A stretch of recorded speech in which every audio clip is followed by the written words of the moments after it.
Pemirsa, rencana pemerintah Provinsi Bali menerapkan zona khusus kendaraan listrik di sejumlah kawasan wisata dinilai sebagai langkah maju menuju pariwisata hijau dan berkelanjutan. Namun kebijakan ini juga memunculkan kekhawatiran terkait kesiapan infrastruktur.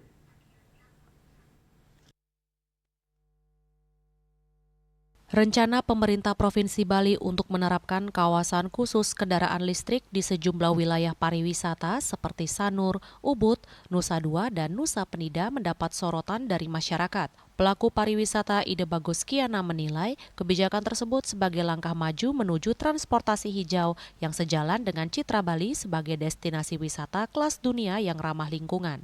Tren wisata global yang mengarah pada keberlanjutan juga disebut menjadi peluang besar bagi Bali untuk menarik lebih banyak wisatawan yang peduli terhadap isu lingkungan. Meski demikian, wacana tersebut memunculkan sejumlah pertanyaan, terutama terkait sarana dan prasarana pendukungnya. Jangan sampai program yang bertujuan mulia ini justru menimbulkan masalah baru ke depannya. Sanur, Ubud, Kuta, ya daerah-daerah wisata. Kita kan tahu, Sanur aja lah yang penduduknya tidak seberapa.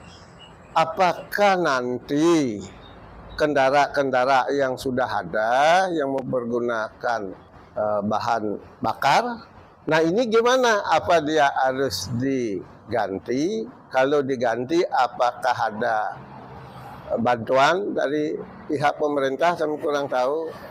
Kalau bicara hijau kan itu sudah tidak ada lagi, harus bertenaga listrik. Terus mekanisme kerjanya seperti apa? Ini kan harus kita tahu karena di sana akan mempergunakan banyak sekali yang akan terjadi, termasuk para sopir-sopir yang antri di matahari terbit, mobil keluar masuk banyak sekali.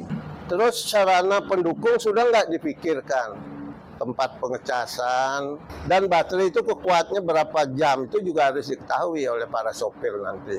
Nah, jangka panjangnya, begitu banyaknya, kalau bicara Ubud, Sanur, Kuta, dan lain sebagainya, yang kena zona hijau itu, baterai-baterai ini kan banyak sekali.